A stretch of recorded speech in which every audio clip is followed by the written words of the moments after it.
Hi everybody. This is gonna be pretty crappy at first. Let's see if I can get it to work. I got a little piggy on the back of this that's gonna hold it up. Let's see if I can get it on there good. I might have to cut this out. Piggy wouldn't work, but books will.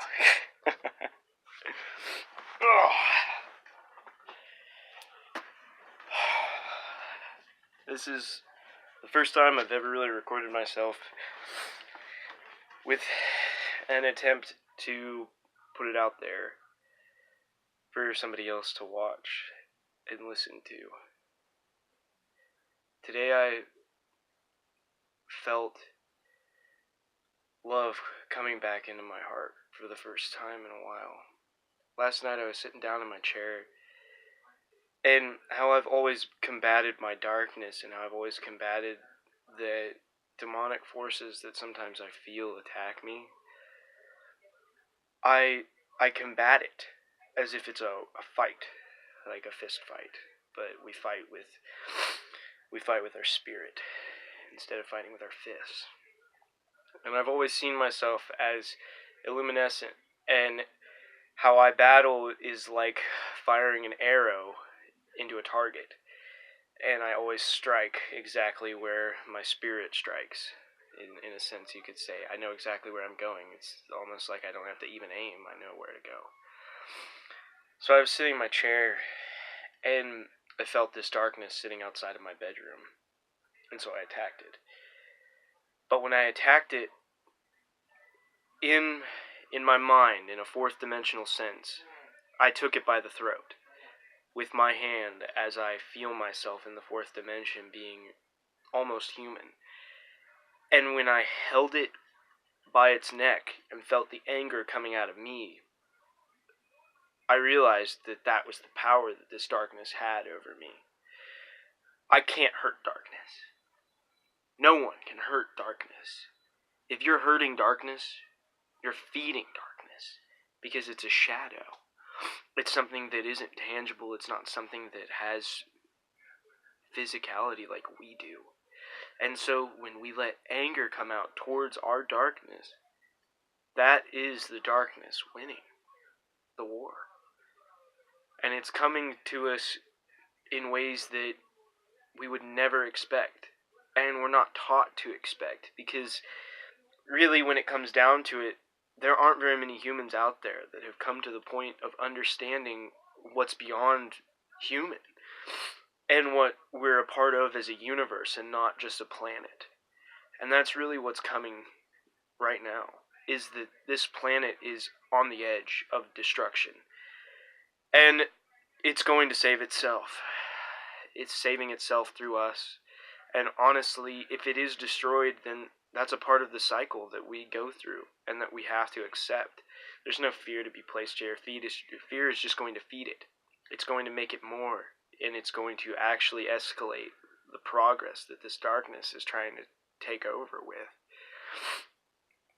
It really wants to destroy itself. Darkness is the opposite of light. And you know exactly what light is. When you turn on a light bulb in a room and the entire room expands. And I guess I should say the light expands throughout the entire room and makes it visible to our physical eyes. That can be seen as what light truly is in an energy sense. It's an expansion. Darkness is the inversion of that expansion. Darkness literally is light that is going inside of itself, trying to consume itself and continue this inward cycle that it is seeking. That's really what it comes down to, is it is seeking something. And what it is seeking is itself. And so it's like a funnel.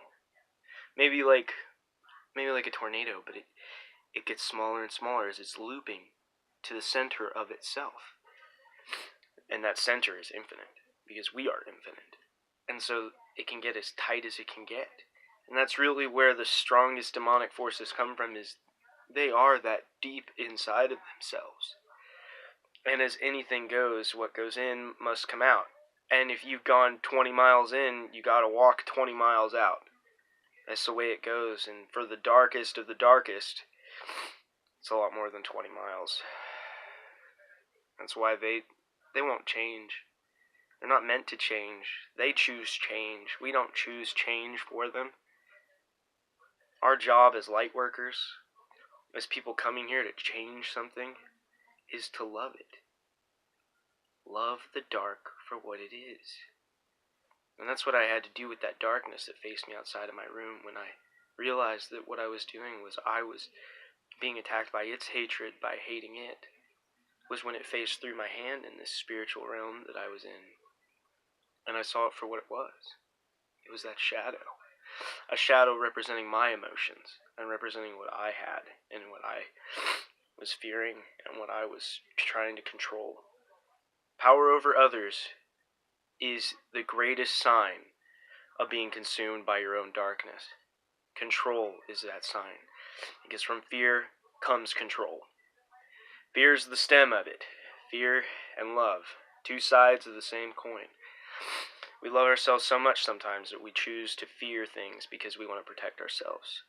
And when we decide to protect ourselves, what better way to do it than to control our environment? That's what I've been struggling through for so long. And how I've been seeing it is through my animals. Like, I wouldn't say I abuse animals or anything like that, but I was so afraid of not having control in my environment that I allowed myself to say, well, I gotta use some discipline. I gotta actually teach something that has no conscious awareness, a consciousness, so that it can agree with my statements. It can agree with what I have to think about. It can be in my space that I'm controlling. And it was fear. It was fear consuming me and taking me in deeper and deeper and deeper until I got to the point that I was out of control myself, trying to control all these things. I was doing things that I would never do. Never wanted to do, and it was dragging me down.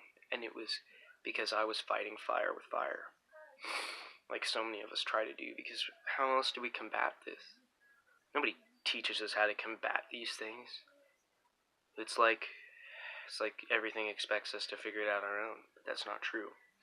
Because the thing about us as life, literally life in the physical form, is that all things that are, will always be, and have always been. And so when we can go into our space and look at ourselves and understand ourselves, we already know. We don't have to have doubt. We just have to ask the question and accept the answer. We know these answers. We look into our hearts and we know. A lot of us will fight it. Because fighting is the easiest thing to do. And that's part of going deeper into the dark or walking away from it. No longer believing in those falsehoods that control your life. Because they consume. They consume so deeply. So truthfully. And they become us. Because we are them. We are literally building those blocks of ourself. It's ego. And that's why a lot of gurus will state that you have to tear yourself down to build yourself back up. Well, what you really have to do is you have to take apart what you've built. Because then you will know it. And then you can build again. Because it's what we fear, is we fear the struggle of building. We fear that we can't do it again. That we already did it once, I don't want to do it again, please don't make me do it. And trust me, God does not want us to hurt. And if we ask that, that's what we will get. And we will stay inside of the same old home. A home that is falling apart because we need to rebuild it. It's good to speak like this, and I really want to start doing this once, if not twice a day, and always uploading these thoughts that go through my brain. It's like my soul is dying for it. My soul has craved it for so long just to be there for people. Like, I've been there for so many of my friends. I've always felt like when I'm in a situation, I see different things than other people do. Because that's just who I am. And everyone else has always noticed the same thing. They always feel like they can talk to me because when I look at them, I actually see what they're trying to say. And it's not like I have any rebuttal to any of it. I just look at it and appreciate it for what it is instead of judging it like so many others do. And I know that's one of my biggest problems is judgment. I judge myself every single day. That was a big thing I had to come over was self-hatred. And self-hatred, self-judgment, self-anything that was putting me down because every single day I said, you're not doing good enough. You gotta be better. And I thought that was healthy because, that's what made me be better. That's not healthy. That's not healthy at all. It's degrading. And it weakens us. It's the darkness. It's us taking our soul and beating the shit out of it. Excuse my language, but that really is it. That's what we're doing to ourselves. Trying to make ourselves better, but all we're doing is putting ourselves down. And then we get more angry about it because we're the ones that are hurting ourselves. It's the truth. I think I'm going to end this first video here and let this be my opening. I haven't even gotten to tell you all my name or anything like that. I mean, we'll get to it. It'll be all over the YouTube channel, and of course, there's going to be thousands of these, I hope. I know. Always reassure yourself with the words that you speak. That is such a powerful thing that we have to give to ourselves. So my name is Tevis Kilpatrick, and I hope to see you all again. Bye.